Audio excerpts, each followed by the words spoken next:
MA समाजशास्त्र तृतीय semester आपका द्वितीय प्रश्न पत्र भारतीय समाज एवं संस्कृति, जिसमें हमने संस्कृति को पिछली कक्षा में देखा। आज हम संस्कृति के अंग देखते हैं, संस्कृति के उपादान देखते हैं। संस्कृति के अंगों को ही उनके संस्कृति के उपादान कहा जाता है। संस्कृति के अंग या उपादान क्या है? एक संस्कृति बनती है तो संस्कृति कई छोटी छोटी इकाइयों से मिलकर बनती है।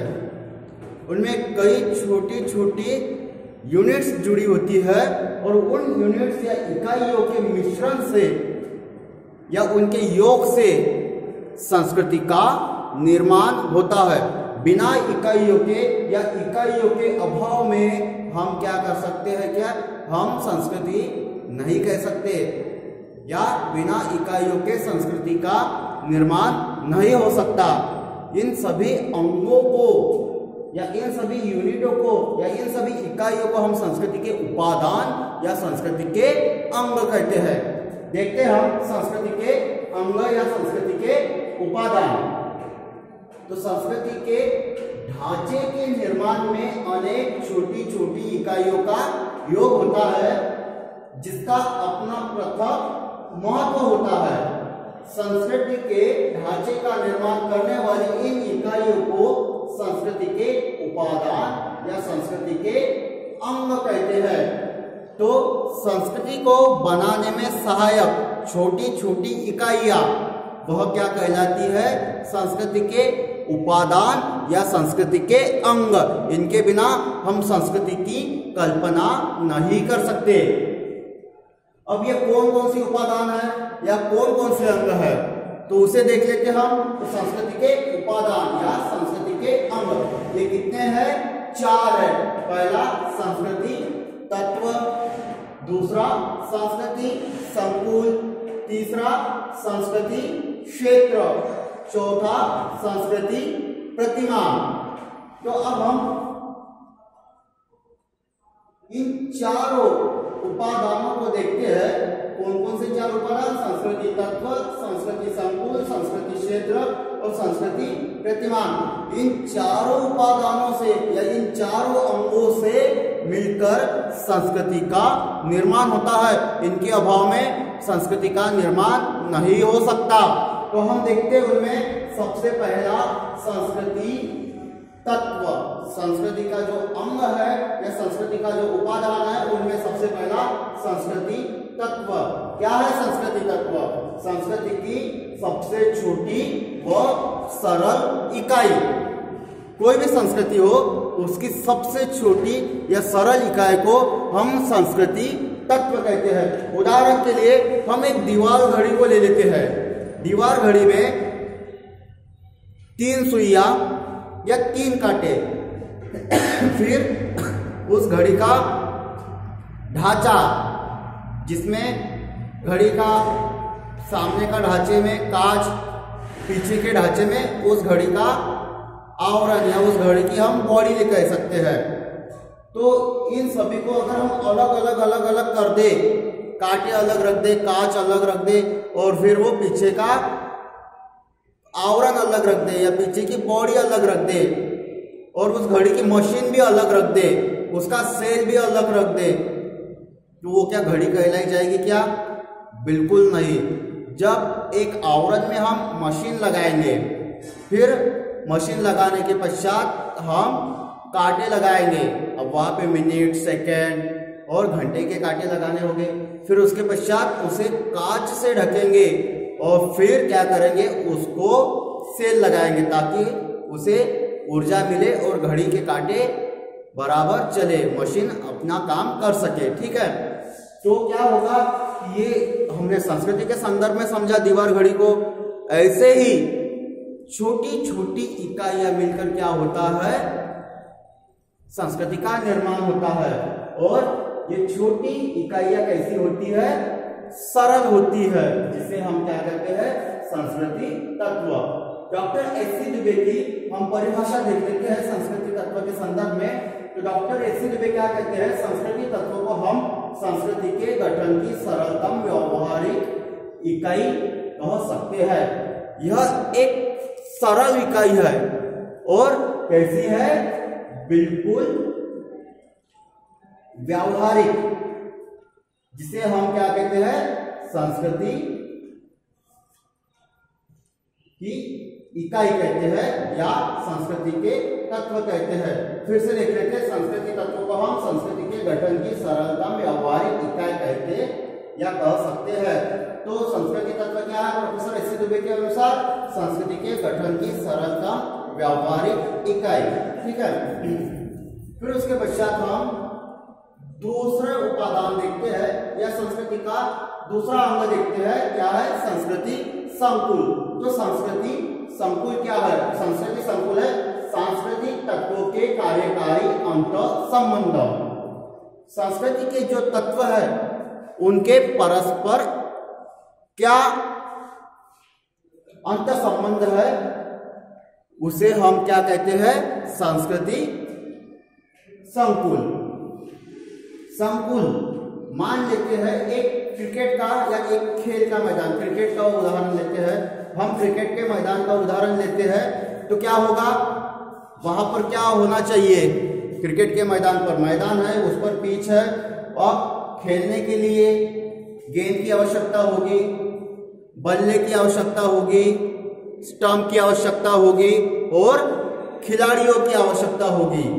ठीक है, अब अगर हम इसे संस्कृति के संदर्भ में समझे तो मान लेते कि विवाह हो रहा है, शादी हो रही है, तो वहां पर क्या होगा, दूल्हा दुल्हन, रिश्ते नातेदार अर्थात मेहमान, फिर शादी होगी, फिर उसके बाद क्या होगा, मेहमानों को भोजन खिलाया जाएगा और मेहमान भी कैसे आएंगे, शादी के लिए आएंगे तो बारात में ही आएंगे ना। तो ये क्या है, संस्कृति संकुल है, जिसमें एक समूह होता है, एक गुच्छा होता है। ठीक है, अब हम हॉवेल की परिभाषा देख लेते हैं। हॉवेल क्या कहते हैं, संस्कृति संकुल के संदर्भ में, संस्कृति संकुल परस्पर घनिष्ठ रूप से संबंधित प्रतिमानों का जाल है। बहुत से प्रतिमान है और वो क्या है, घनिष्ठ है, बंधे हुए हैं एक दूसरे के साथ, उनके बिना हम प्रतिमानों की हम संस्कृति संकुल की कल्पना नहीं कर सकते। शादी होगी तो दूल्हा दुल्हन होंगे, रिश्तेदार होंगे, बारात आएगी, शादी लगेगी और फिर उसके बाद उनके लिए भोजन की व्यवस्था होगी, उनकी शादी लगाने से पहले बैंड बाजे की भी व्यवस्था होगी। ठीक है, और फिर उसके बाद रिसेप्शन भी तो होता है ना।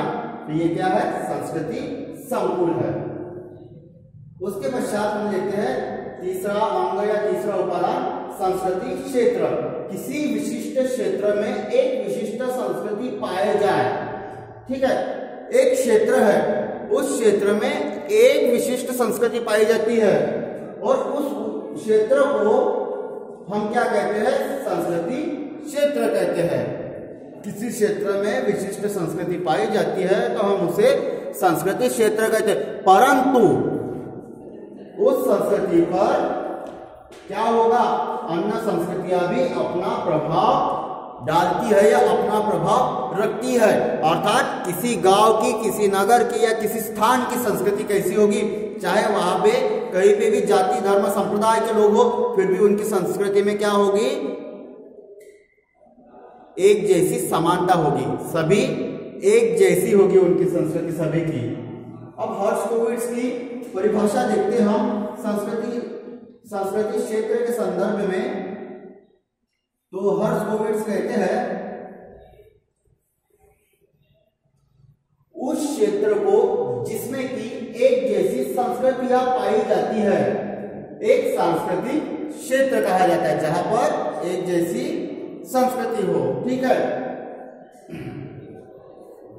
तो भाई अब यहां पर मैंने एक बात कही है आपको, जहां पर एक जैसी संस्कृति हो, और श्री हर्शकोविट्ज कहते हैं कि जहां पर एक जैसी संस्कृति हो उस क्षेत्र को हम सांस्कृतिक क्षेत्र कहते हैं। परंतु वहां पर अन्य संस्कृति भी रहेगी और वो संस्कृति भी क्या होगी, दूसरी संस्कृति जैसी होगी। मतलब इन सभी की संस्कृति, हर जाति धर्म की संस्कृति एक जैसी होगी, इनमें सिमिलरिटी होगी, एक समान इनके रीति रिवाज होंगे।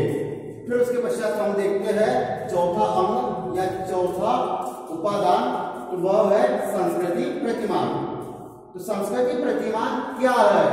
संस्कृति के विभिन्न तत्वों में जो अंतर संबंध स्थापित होते हैं उनकी व्यवस्था को संस्कृति प्रतिमान कहते हैं। अब संस्कृति के कई तत्व है, अब उन तत्वों के बीच में जो अंतर संबंध स्थापित हो रहा है या जो अंतर संबंध है उन्हीं की व्यवस्था को या उन्हीं को हम क्या कहते हैं? संस्कृति प्रतिमान कहते हैं। जैसे धार्मिक प्रतिमान व आर्थिक प्रतिमान। एक संस्कृति है, उसे धार्मिक क्रिया करने के लिए उसके धार्मिक प्रतिमान होंगे और व्यक्तियों को, उस संस्कृति के व्यक्तियों को अपना जीवन निर्वाह करने के लिए रुपए पैसे की भी तो आवश्यकता होगी, धन की आवश्यकता होगी। तो उस धन को वो गलत रास्ते से कमाएंगे क्या या गलत तरीके से अर्जित करेंगे? नहीं। तो गलत तरीके से अर्जित न करना, अच्छी तरीके से धन का अर्जन करना, ये क्या होगा? आर्थिक प्रतिमान। यदि कोई व्यक्ति गलत तरीके से धन को अर्जित करता है तो वह आर्थिक प्रतिमान की श्रेणी में आएगा? नहीं। कोई जुआ, सट्टा, अवैध कार्य, किसी भी प्रकार के गैर सरकारी या अवैध प्रकार के गैर कानूनी कार्य करके धन का अर्जन करता है तो वह आर्थिक प्रतिमान की श्रेणी में बिल्कुल भी नहीं आएगा। ठीक है। अब हम संस्कृति प्रतिमान के संदर्भ में रुथ बेनेडिक्ट की जो परिभाषा है उसे देख लेते हैं। तो संस्कृति के भिन्न भागों के बीच जो अंतर संबंध बनते हैं उसे संस्कृति प्रतिमान कहते हैं। मतलब इन्होंने वही बात दोहराई है क्या कि भाई संस्कृति के भिन्न भाग, उनमें क्या बनेगा? अंतर संबंध बनेगा, जो क्या कहलाएंगे?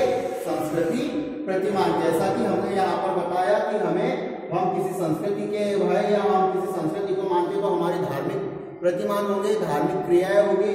और अब हम क्या पूजा पाठ करके रहेंगे क्या? हमें अपना भरण पोषण करना है, घर परिवार का भरण पोषण करना है, हमारा जीवन निर्वाह अच्छे से हो, इसके लिए हमें धन की आवश्यकता होगी, जिसके लिए हमें क्या करना होगा? मेहनत करना होगा, परिश्रम करना होगा। ठीक है। और उससे हम धन को अर्जित करेंगे, परंतु गलत रास्ते से धन का अर्जन नहीं करेंगे। अवैध तरीके से या गैर कानूनी तरीके से यदि हम धन का अर्जन करते हैं तो वह क्या? आर्थिक प्रतिमान नहीं कहलाया जाएगा, जिसे हम सांस्कृतिक प्रतिमान की श्रेणी में नहीं लेंगे। ठीक है। तो ये था आपका संस्कृति का उपादान, संस्कृति के उपादान या संस्कृति के अंग। अगली कक्षा में हम परंपरा देखेंगे।